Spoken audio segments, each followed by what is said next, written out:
Get your rotten ass back to work. What you think? I don't know. That yes, sir. Might get out of here someday. Jesus, give me strength.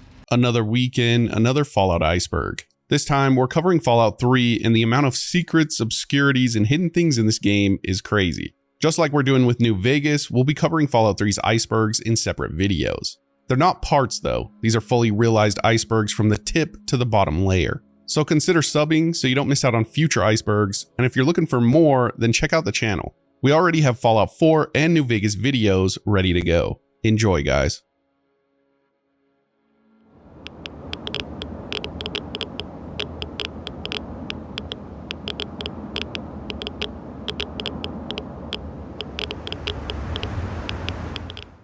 The hollowed out rock.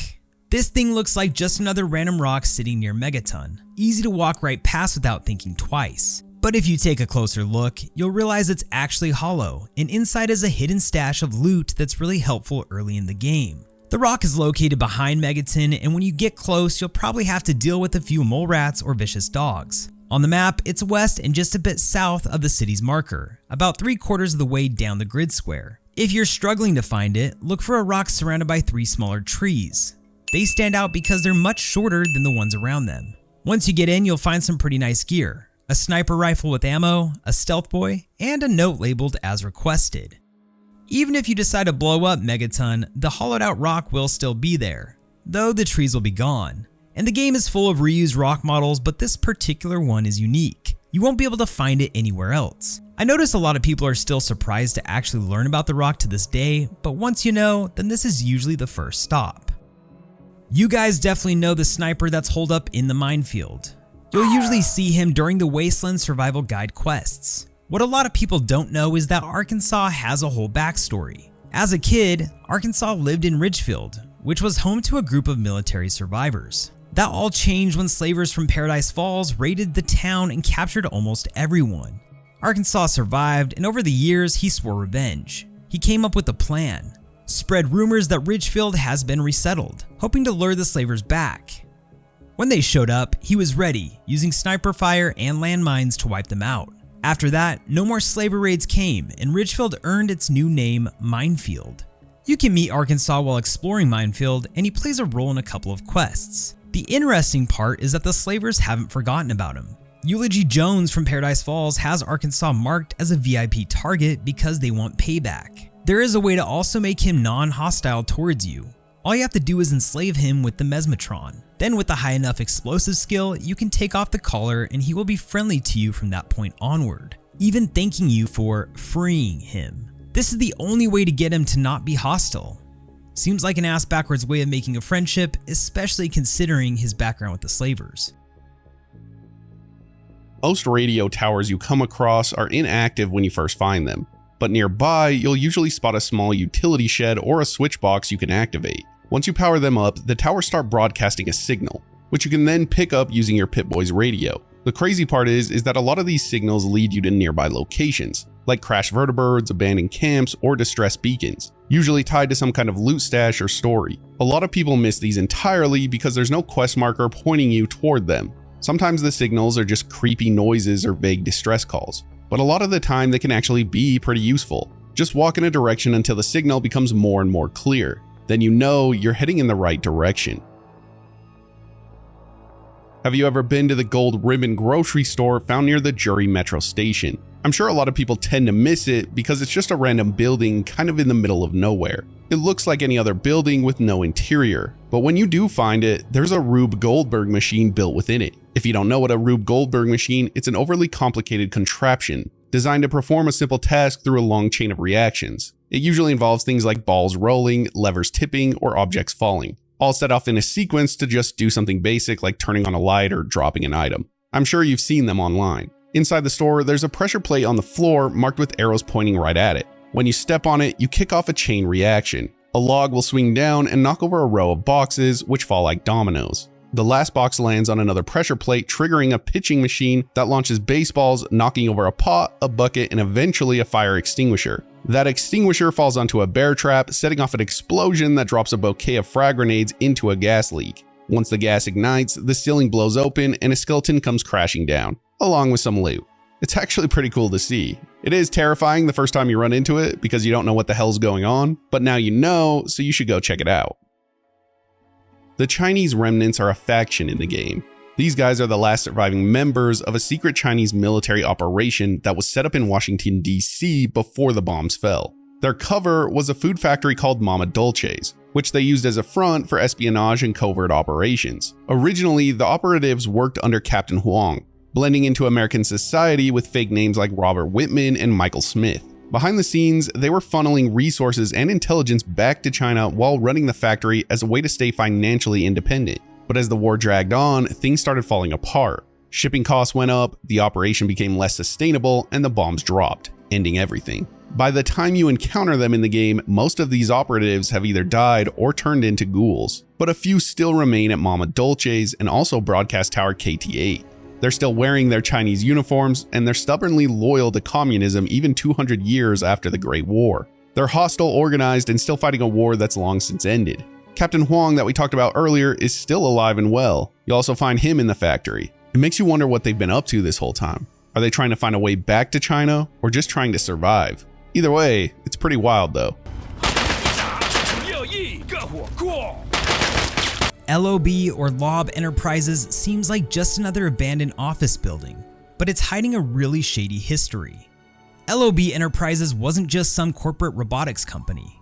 It was actually a pre-war weapons manufacturer that secretly worked with the People's Republic of China before the bombs fell. The company's big project was developing an incendiary sidearm for the Chinese military, known as Project Zhurong.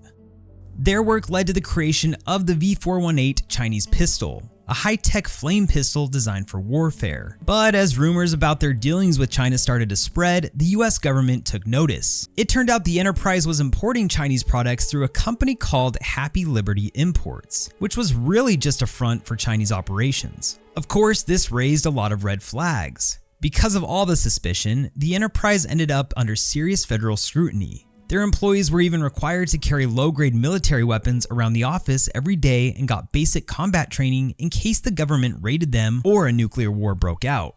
To make things even weirder, the company had policies covering everything from sexual harassment guidelines to capitalization rules in emails, and employees were sworn into the so-called sovereign LOB Republic, almost like they thought they were their own mini-nation. Not long before the bombs dropped, federal agents finally moved in and raided the headquarters. But the assault robots defending the building were never shut down. Now, if you explore the ruins in the game, those bots are still inside, programmed to guard the place even though the company has been gone for 200 years. The actual building isn't marked on the map, which is probably why a lot of people don't know about it. Most of the information for this one comes from the terminals inside if you guys want to check it out. It has me wondering just how many corporations were playing both sides during the war, or even switching entirely. The Hilltop farm ruins is actually an unmarked location. You've probably run across it a dozen times and didn't think much of it. Well, it tells a hidden story. On the surface, it's just an abandoned house sitting on a hill, surrounded by ruined farmland and a few wandering Brahmin. But if you go inside, you'll find a terminal, and that's where the real story unfolds. The terminal logs reveal that shortly after the bombs fell, a small group of survivors set up a farming colony here. People like Doc Johnson, Edgar, Jim, Rochelle, Tyrone, Tyler, and others worked together to build an irrigation system, raise livestock, and try to make life work in the post-apocalypse. Leaders of the group even rotated every month to keep things fair. The last entry on the terminal is kind of disturbing though. It talks about their scout, Miguel, spotting travelers down in the valley. The group decided to stay hidden and avoid contact, but when you look around, it's clear something went wrong. You'll find skeletal remains near the terminal, hinting that at least one of them didn't make it. We get another piece of evidence of what might have happened here down by the lake near the farm. You'll usually find the corpse of a raider, so I guess this all begs the question as to what happened to the people here. In my opinion, they most likely become slaves. If it was just raiders raiding, then they wouldn't have just killed everybody and we would have seen all their skeletons, not just one. Either that one guy was an example made by the raiders to keep the others in line, or that person tried to fight back and it didn't end well. Dark stuff though for such a random location.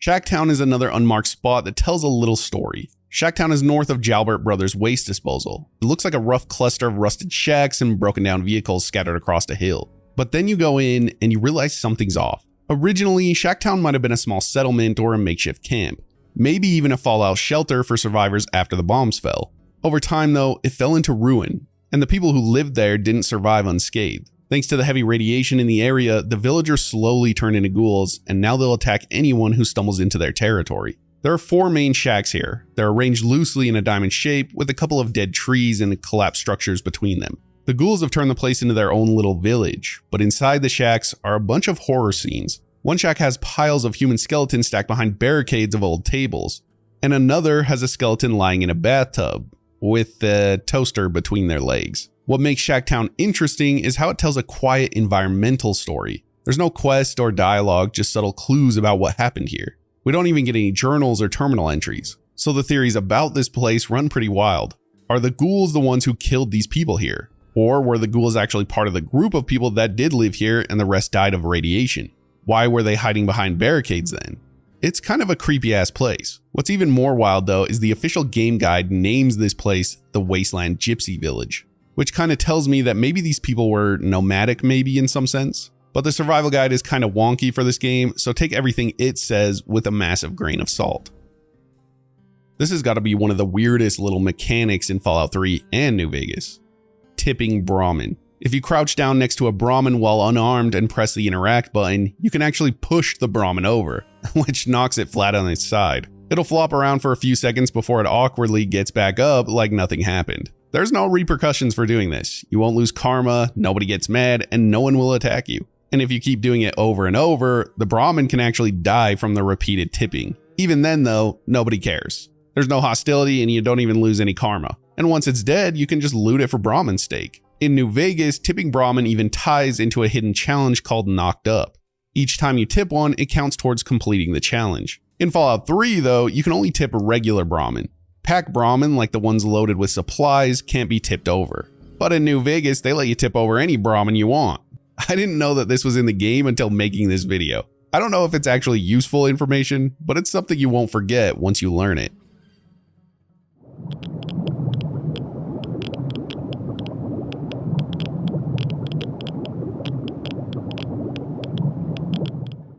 This one is a quick one, but I found it to be pretty interesting. You've seen all the mailboxes around, right? You might have looted 1 or 2 in your playthroughs, but you probably realized pretty quickly that they aren't really worth looting. So after that, you just stopped doing so.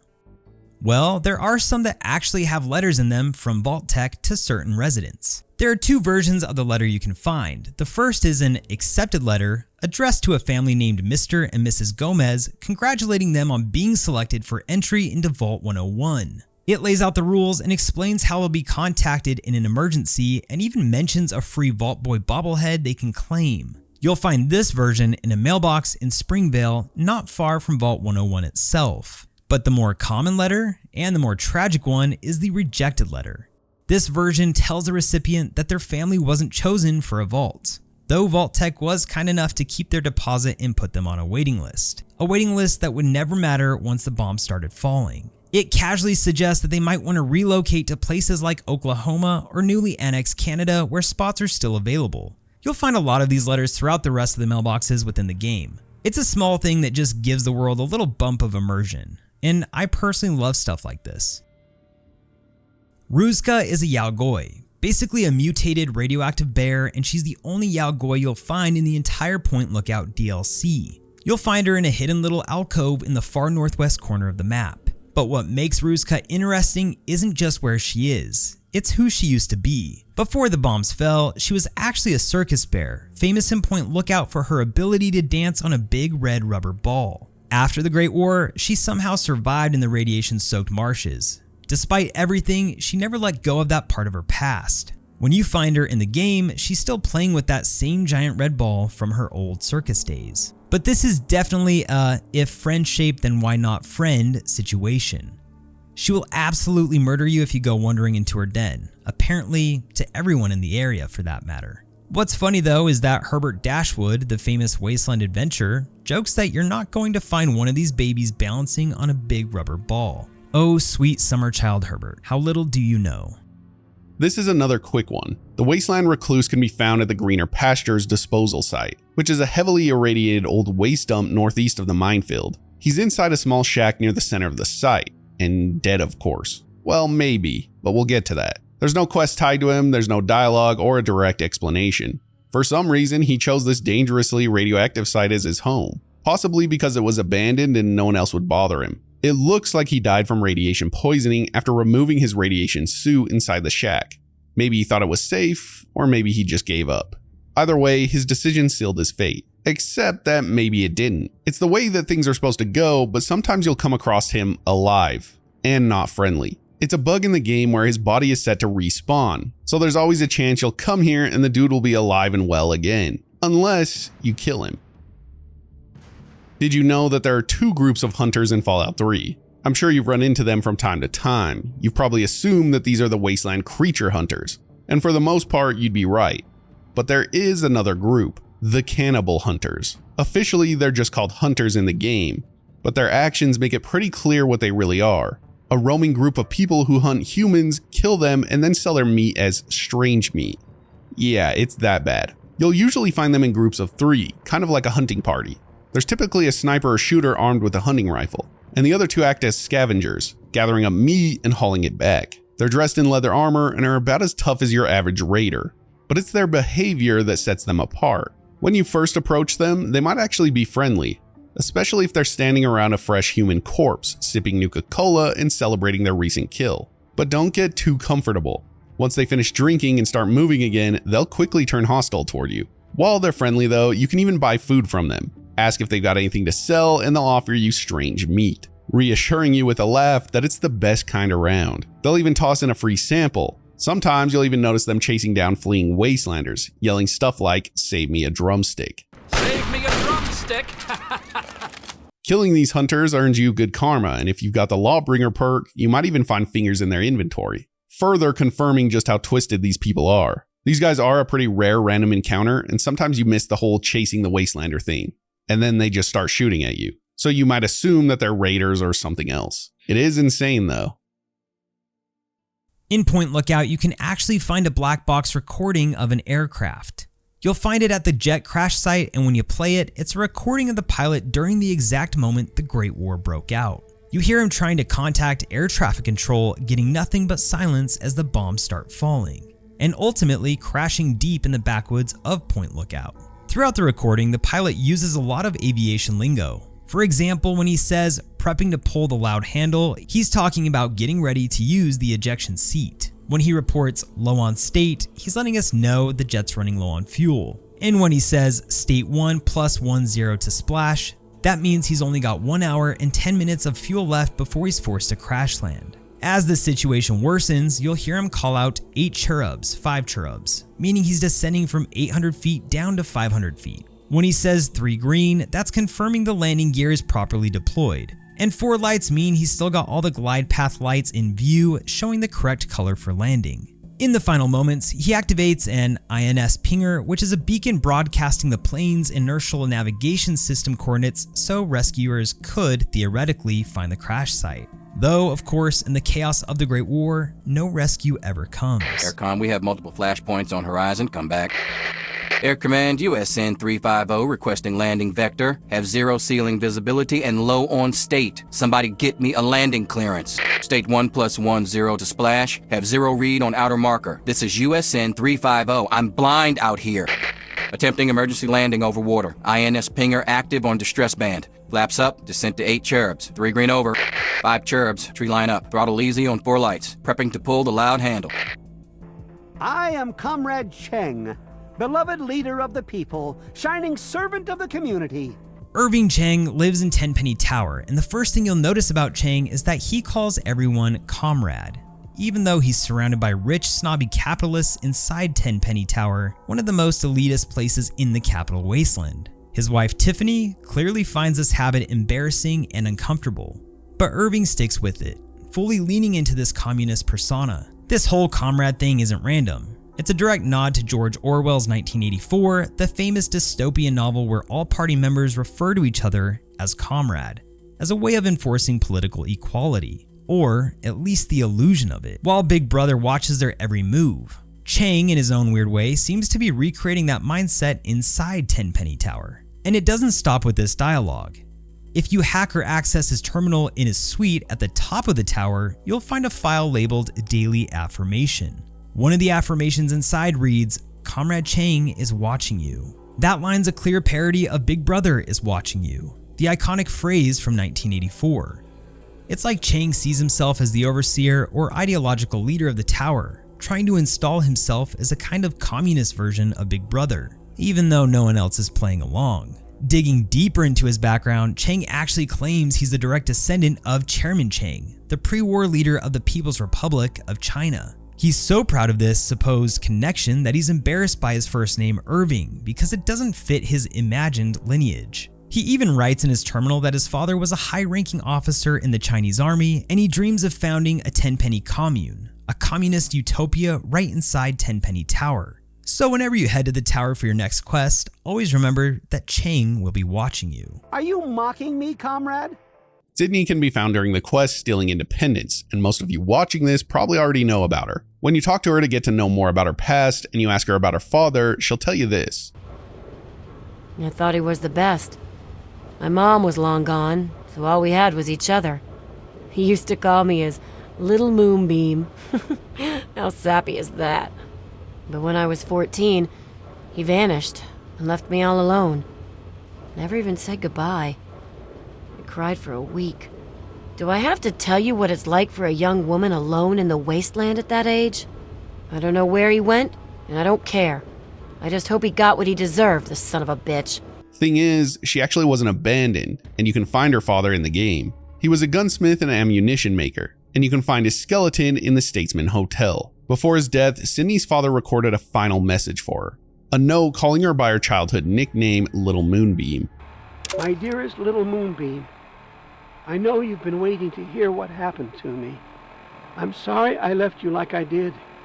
An important deal came up. One that might have let us get away from the shack we were living in. I came to the Statesman Hotel to meet the buyer and the deal went bad.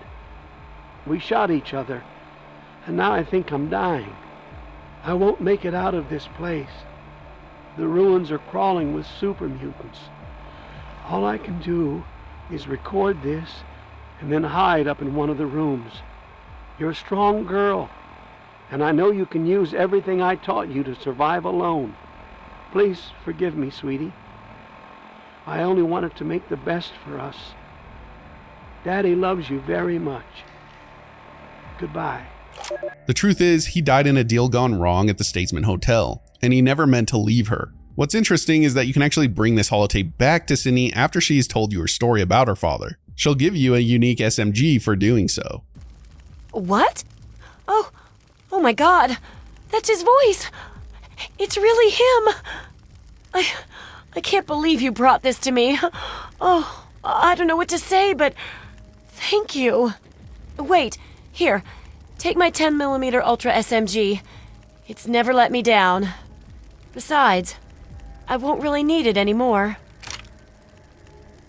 Yes, the Cryolator was a thing before Fallout 4. Well, at least the idea of it was. The Cryolator was a weapon that was cut from Fallout 3 before release. Even though you can't find it in the game, the files for it still exist buried inside Fallout 3's data. It was designed as a homemade energy weapon, visually similar to the other scrap-built weapons in the game. It looks like it was cobbled together from random junk, with a crutch forming the stock and other scrap pieces making up its body. It would have used the energy weapon's skill to operate. There were also a few related items cut alongside it, a coolant component and a liquid nitrogen canister, which were probably supposed to act as crafting parts or maybe even ammo for the Cryolator. None of these items are actually usable or accessible in the game or even in the GEC editor, but their meshes and textures still exist in the Fallout 3's PSA files. Basically, the Cryolator was fully modeled but never implemented. It wouldn't officially appear as a usable weapon until Fallout 4, where it finally made its debut in a much more polished form. It's cool that Bethesda was thinking about this thing all the way back in Fallout 3 and managed to include it in 4. If you kill Colin Moriarty, the sleazy manipulative owner of Moriarty's saloon in Megaton, you can actually get negative karma. On the surface, that doesn't make a lot of sense. I mean, he's a pretty awful guy. He extorts people, he runs a shady business, and he exploits the people of Megaton. So why would the game punish you for killing him? It turns out that this is a result of how Fallout 3's karma system is coded.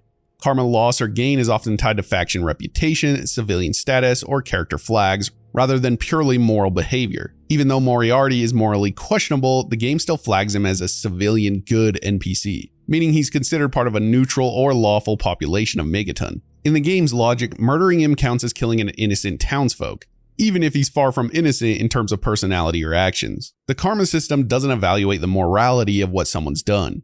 It simply assigns values based on predefined roles. So from the game's perspective, you just murdered a Megaton resident who wasn't actively hostile, and that automatically costs you karma. It's been something that Fallout 3 fans have been kind of arguing about for years, because yes, even though he's a dickhead, does he really deserve death? I think people are just surprised about the bad karma and not like a neutral thing or even good when first killing him. The whole karma system in Fallout 3 is honestly weird.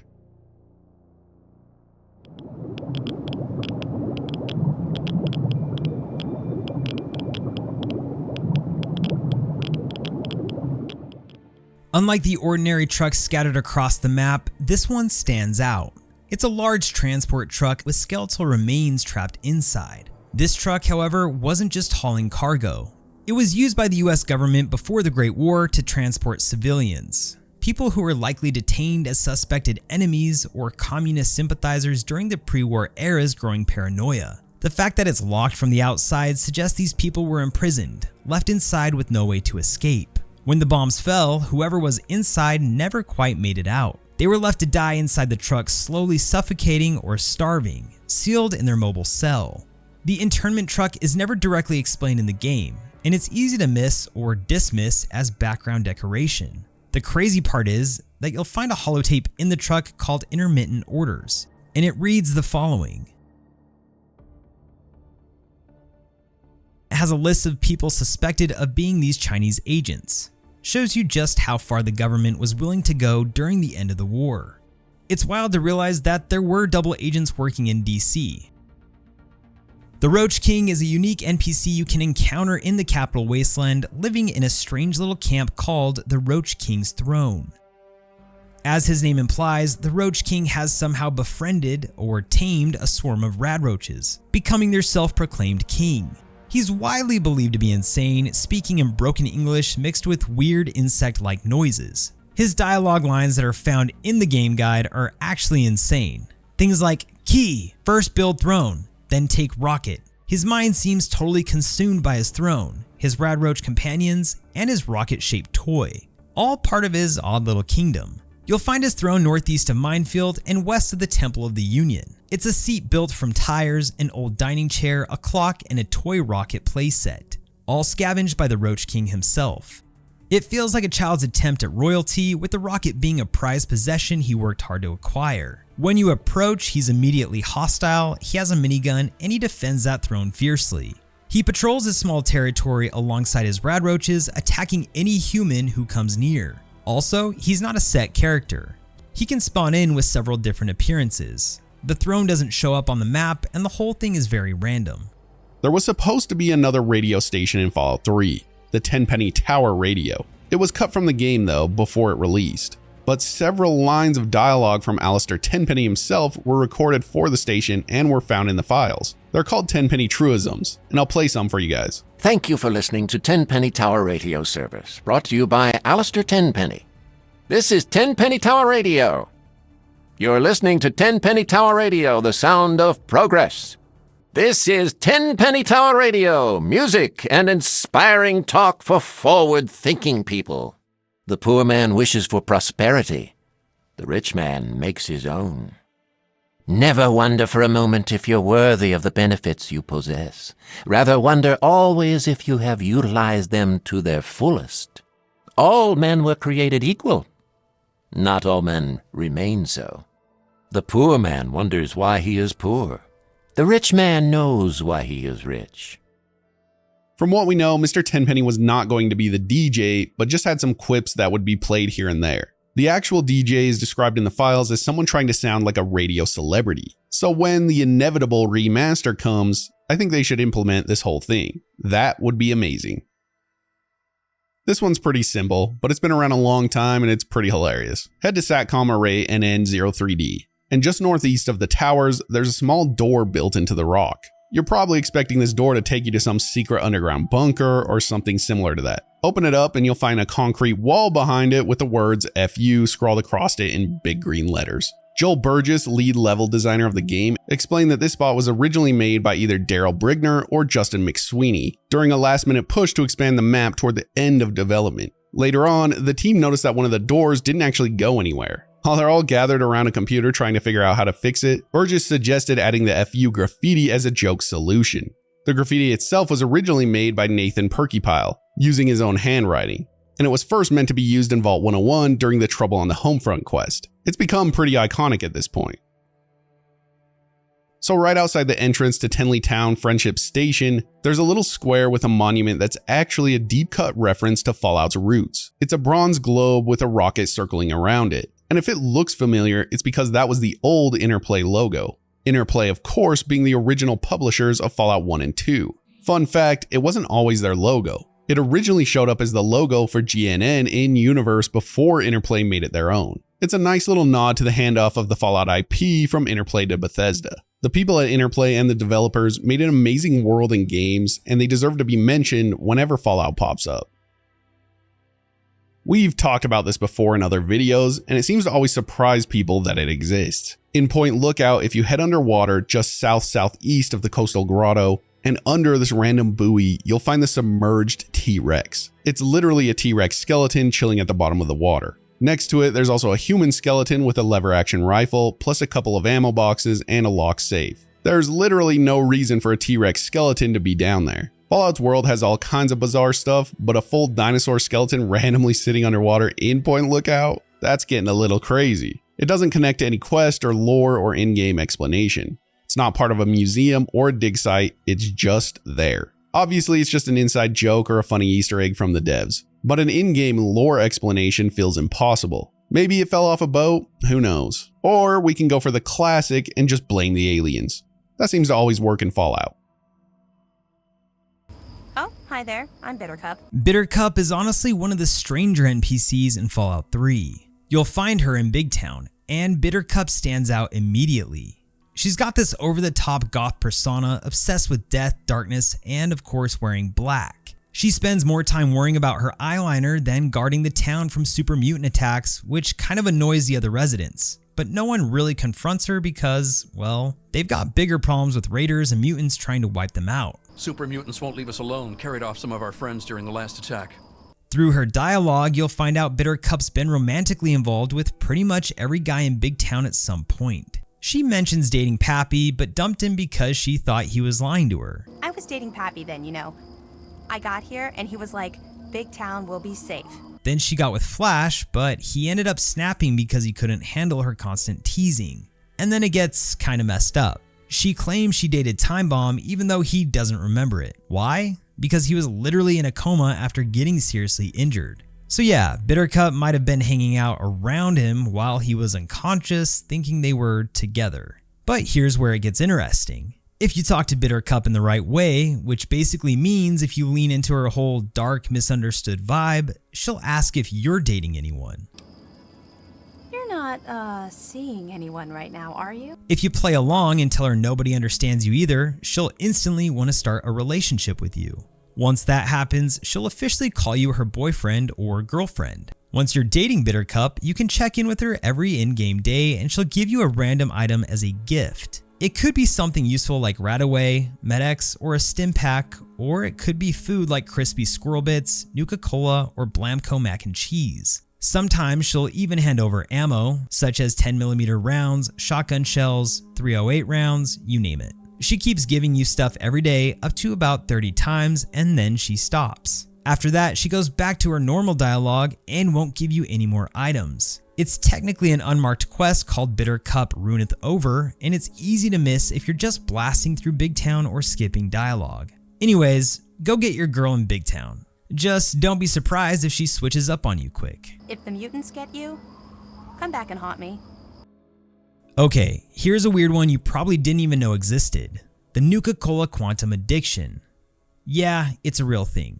Kind of. In Fallout 3 and Fallout New Vegas, every time you drink a Nuka-Cola Quantum, there's actually a 10% chance you can get addicted to it. And it's not just some random text. it actually hits your stats. If you get hooked, you take a -1 penalty to charisma and a -15 penalty to radiation resistance until you kick the addiction. It's treated like a drug addiction in the game mechanics, even though Nuka Cola Quantum is technically just a soda. Sure, it glows and is super radioactive, but it's still marketed like a soft drink in the Fallout universe. So the idea that you can literally get chemically addicted to it, that's pretty wild. It used to be called a craving in Fallout 1 and 2 instead of an addiction, and they were going to add the addiction back into Fallout 4, but it never made it past the cutting room floor. It doesn't really surprise me considering the chemicals that actually go into the drink. But I'm sure the majority of players almost never see this, especially because no one ever drinks them because of the quest to collect. Definitely not enough to get the addiction.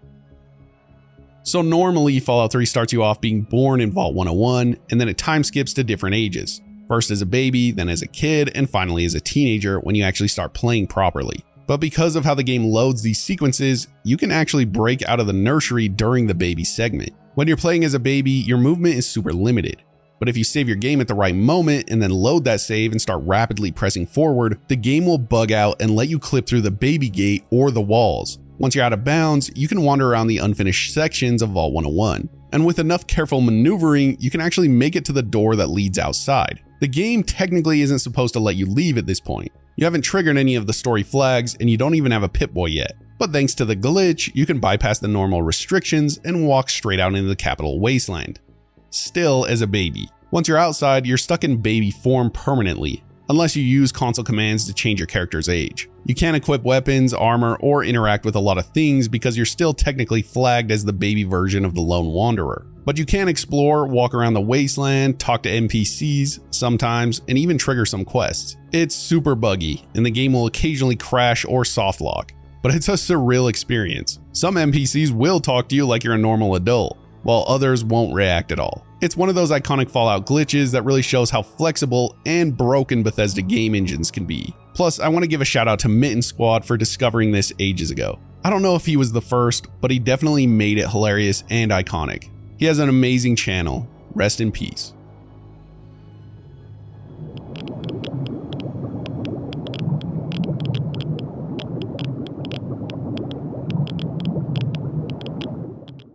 The pink power armor was part of cut content in Fallout 3. You won't find it anywhere in the game, not as loot, and not on an NPC, and not even as a hidden item in the game's code. But the texture for it still exists inside those files. If you're familiar with the GEC, and not the one in-game but the tool Bethesda used to make the game, you can actually take that unused texture and manually apply it to the normal T40D power armor model. Basically, you're skinning the regular power armor with this weird pink design that never officially finished or released. Nobody really knows why it was made. Was it just a joke by one of the developers? A scrapped idea for a unique armor set? A placeholder? There's no official explanation, and Bethesda's never talked about it. It doesn't tie into any quests or factions, and it's not referenced in any dialogue or notes. It's just pink power armor, hidden in the files. A lot of people think it might have just been an inside joke, or maybe an experiment with different color palettes that just never got cleaned out before the game shipped. But the fact that it exists at all makes it a cool little piece of Fallout 3's history. This actually can't happen anymore, but it used to be a crazy thing back when the game released. Vault 106 used to not have a door control on the inside of the vault, so if you started the door closing animation on the outside and then went in, you'd be stuck. Now, you could obviously reload a save, but other than that, there was no way out of the vault if you did this. I think it's important to put it in the Icebergs so that we remember famous mistakes or glitches like this in the original form of the game. So if you explore north of Broadcast Tower KT8, you'll find this location called Shale Bridge. It's just a broken relay tower, some hills, and a couple of caves. But what's actually going on under the surface is an all-out war between two rival ant colonies. Fallout 3 has a literal giant ant turf war happening in the background, and you can stumble right into the middle of it. There are two colonies in Shale Bridge. The first is a smaller, weaker group living in the Shale Bridge tunnels surrounded by glowing green mushrooms. They're labeled as foragers in the game files, and the second colony lives on Shellbridge Hill where the mushrooms are more of a golden color. These ants are way more aggressive and tougher, and they're known as invaders. When you enter the tunnels, you'll find the smaller ants literally under siege. The bigger invader ants are already inside, attacking the forager ants and trying to wipe them out. And if you don't do anything, the stronger invaders will eventually overrun the tunnels and kill the entire friendly colony. It's like the game quietly stimulating an ant war without ever making it a quest or spelling it out in your journal. If you want to help the foragers survive, you'll have to step in and fight off the invaders yourself. You can also take it a step further and go directly to the invader colony at Shellbridge Hill, where you'll face even more worker ants, soldier ants, and eventually a giant ant queen acting as the leader of the invasion. If you kill the queen, it stops the attacks for good, basically letting the weaker colony reclaim the tunnels and survive. And there's even more going on. Inside the tunnels, if you check an egg pile and have a high enough science or medicine skill, you get the option to inject a stim pack into the eggs, which helps the colony recover faster. There's also some weird stuff like a mysterious giant radio buried under the egg pile that you can't interact with, probably a leftover dev tool, and a dead ant research holding a big book of science who respawns every few in-game days. What's crazy is that the Shellbridge Ant War is never directly explained. No NPC talks about it, there's no quest tied to it, and no reward for saving the colony. It's just completely optional and up to you. It reminds me of the Goblin War mechanics in Oblivion. Anyways, really interesting stuff. So if you're wandering the capital Wasteland, you might randomly stumble across a guy named John. Well, technically the game just calls him a Wastelander, but you'll figure out his name from a note you find on him. The thing is, he's already dead when you find him, lying on the ground next to 2 dead dogs and one still alive, kind of pacing around his body. Turns out he'd been attacked by a pack of wild dogs. He managed to kill a couple of them, but in the end, the Wasteland won. Now what makes John really interesting isn't just the scene, it's what's in his inventory. On his body, you'll find John's key and a handwritten note, and this is where his backstory really opens up. The note is addressed to his brother Billy, explaining that John had stolen a stash of books from him. Not just any books though, but valuable skill books. He regrets what he did, and the note tells Billy where he hid them, inside an ammunition box at the scrapyard north of the Bethesda ruins. That key you just picked up, John's key, unlocks that exact box. So if you follow his directions, head to the scrapyard and find the locked ammo box. You'll be rewarded with 3 skill books inside. If you didn't read the note or connect the dots, you might never realize that the key unlocks something valuable. The encounter is totally random. You might never even meet John on a playthrough. Or if you do find him, you might not realize that there's more to him than just another dead Wastelander. But if you do, just make sure you take his key.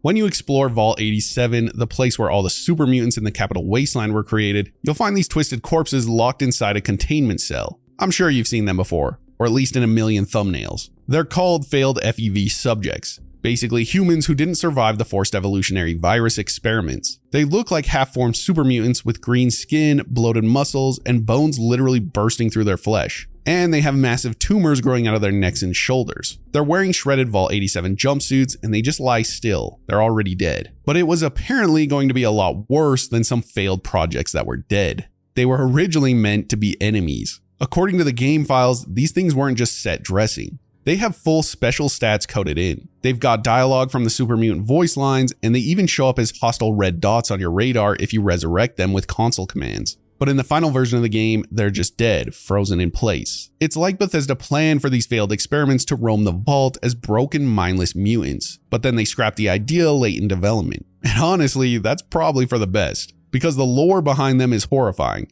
According to the Vault 87 terminals, these people were pumped full of FEV. But their bodies couldn't handle it. Their muscles and bones grew out of control, their internal systems failed, and their brains literally couldn't process even the most basic functions. They died screaming inside of these cells, and their bodies were twisted beyond recognition. They're a glimpse of super mutants that never fully formed, trapped in a state between human and mutant, and knowing they were almost wandering enemies makes it way scarier. Imagine fighting these unstable, broken mutants while exploring Vault 87. Instead of just finding their corpses. You thought the centaurs were bad, but this would have been on another level.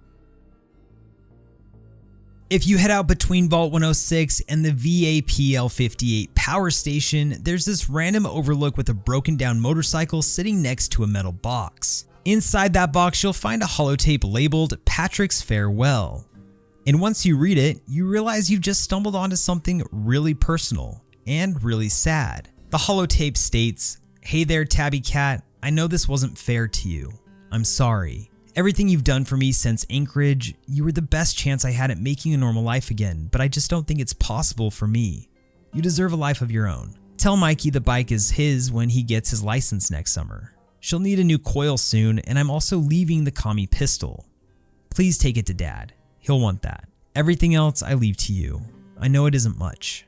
I love you, Cat. Please forgive me one more time. Patrick. Obviously, we now understand the motorcycle and the pistol nearby, but if you also head down the cliff, you'll find a skeleton and a large dent in the ground. We can assume that this is probably Patrick. Another hidden tragedy found in the vast wasteland. Most of us probably ran by this 100 times without ever really thinking about it.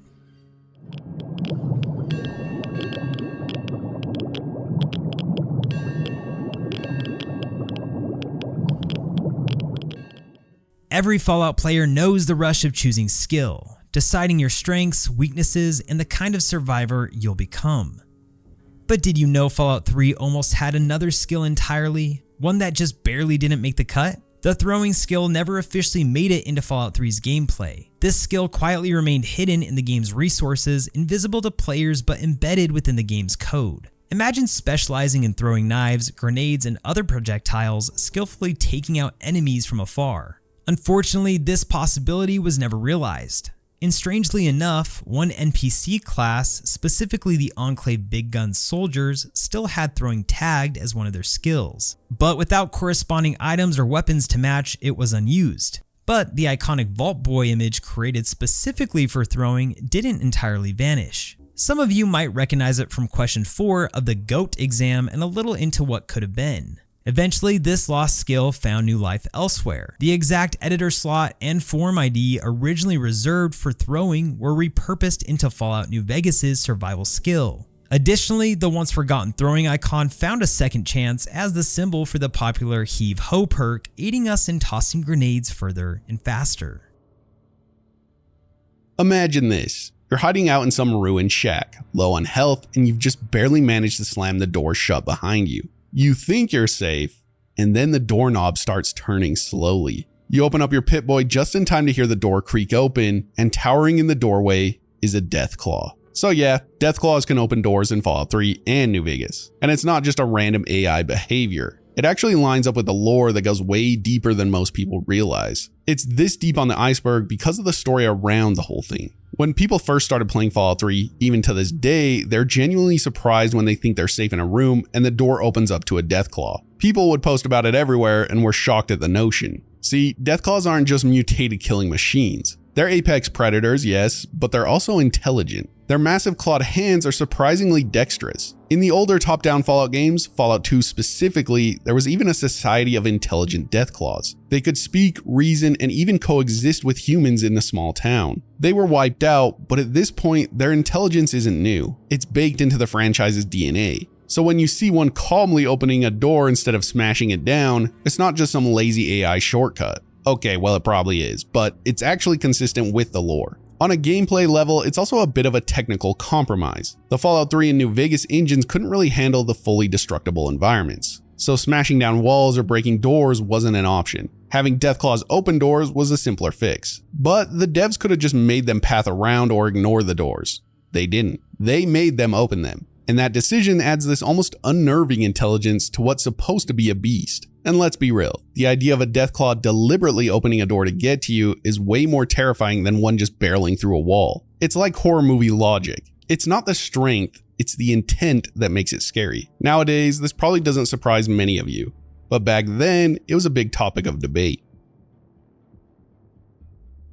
Here's one of the most famous myths in Fallout 3. The numbers station. This one's been floating around the internet since the game dropped in 2008, and it's honestly one of the stories that just refuses to die. The idea was simple but creepy. Supposedly, if you kill 3Dog, the DJ of Galaxy News Radio, the station doesn't just go silent. Instead, you start picking up weird radio broadcasts, long strings of numbers read out in a monotone voice, followed by bursts of Morse code. And after the code, the station cuts back to the song, I Don't Want to Set the World on Fire. The myth claims that you have to be in specific high places for it to work, like the top of the SATCOM arrays in the northeast, climbing the mountains near Raven Rock, or even riding up the Ferris wheel in Point Lookout. Some even say Tenpenny Tower works, but supposedly it just has to be outside GNR's normal range. If you hit the right spot, the story goes you'll unlock the hidden station. According to fan translations, those number sequences and Morse code messages are actually cryptic predictions that are about future real-world events. People online have tried to connect them to everything from celebrity deaths to disasters,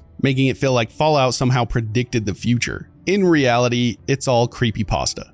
There's no actual number station coded into Fallout 3, but because it fits so well with the game's aesthetic, mysterious broadcasts, Cold War themes, secret government projects, it feels believable enough to keep people guessing. It's kind of like Fallout 3's version of the lone wolf radio myth in New Vegas. It's still brought up all the time, and I'm sure there are people out there that still believe in it.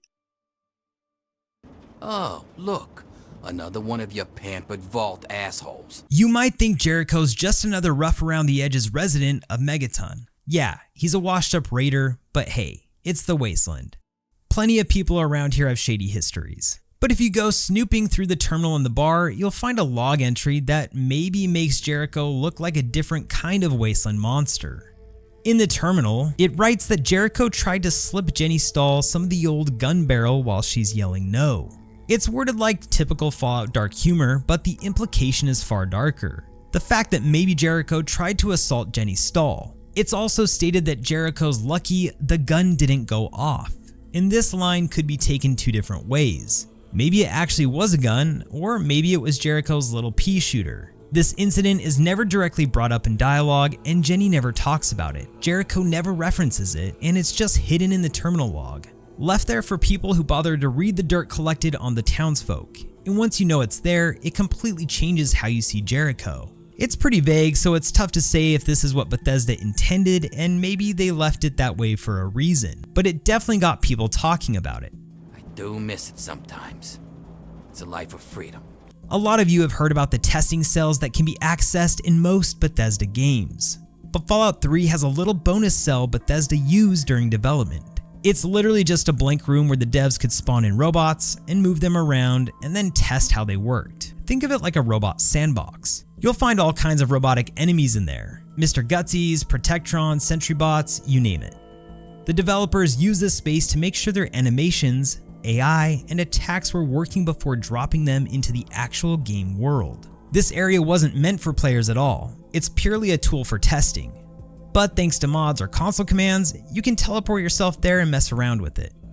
Out in the middle of nowhere, in the capital Wasteland, you can randomly find the corpse of a Chinese soldier. He's ghoulified, and next to him is a small radio beacon broadcasting a strange signal. As you get closer, the signal grows louder, pulling you toward him. The game never really explains who he was or why he's there, but if you go into the files, we can find out more about him. And apparently he was a Chinese pilot or commando who crash landed after the bombs fell. Desperate and stranded behind enemy lines, he set up the beacon hoping his people would come rescue him, but no one ever did.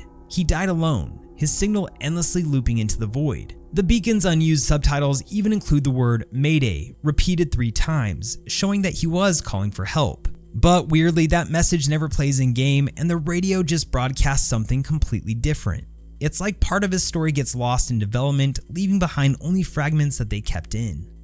So we all know that Fallout 3's got some iconic power armor. The Brotherhood's T-51B, the Enclave's Tesla armor, you name it. But buried in the game's files is an armor set that never actually made it into the game. Robo-Thor. It looks pretty similar to Tesla armor, but under the hood it's insanely powerful. The stats on the Robo-Thor are ridiculous. It's got defense numbers that not only rival Enclave power armor, but it actually outperforms the T-51B by over 1,000 hit points. Despite being fully modeled and coded, Bethesda cut it from the final game. The only way to get it is through console commands. Nobody knows exactly why it was scrapped, but the obvious guess, it was just too overpowered. You would have been walking around invincible, and not that you don't already. A lot of people figure it as more of a dev toy, like a god mode suit the developers use for testing or fun during development. Kinda like the cut Godzilla creature that was hiding in New Vegas' files. It was cool, but it was never meant for players to actually use.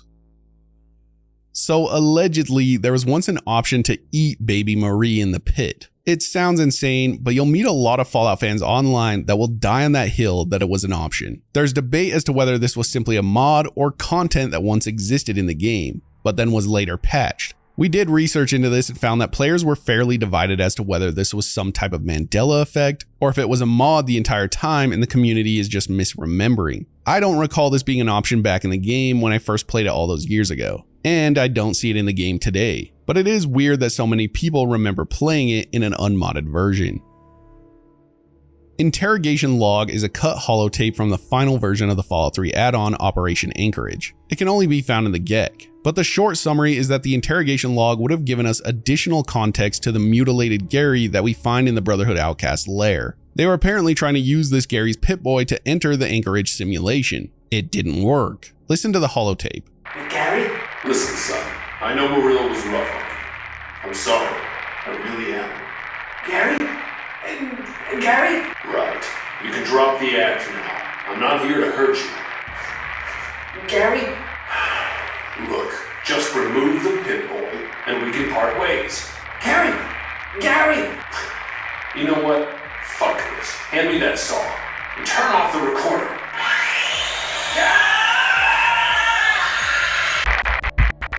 You can actually find this Gary in a utility room. We actually see that this Gary's left arm was hacked off since someone tried to nab his Pip-Boy. This doesn't work though because Pip-Boys have a biometric reading. Most assume that the interrogation log would probably be found in the room where Gary was interrogated.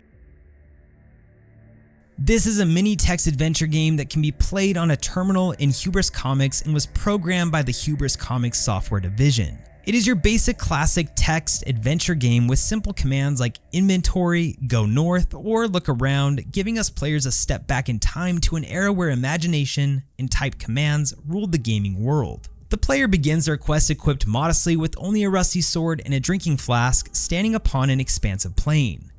From here, 4 locations beckon: a mountain to the north, a swamp to the west, a town to the south, and a chapel to the east. Journey north to the mountain and discover a glinting rough gemstone, travel west to the swamp where a wizard transforms the gemstone into a polished gem and a magical shard, head south to the town, trade the polished gem with the blacksmith to upgrade your sword from rusty to magical, and accept a quest from the local priest. Travel east to the chapel, defeat a zombie, and claim its head as a trophy. Return to town, present your achievement to the priest, and secure a chapel key. Finally, revisit the chapel, fill your flask with holy water, and then journey north once more. Face the evil antagonist at the mountain summit, wield your magic sword, and emerge victorious, concluding your quest. Winning the game doesn't really get you anything, but it's a pretty hidden feature. It kind of reminds me of the Choose Your Own Adventure book in Skyrim.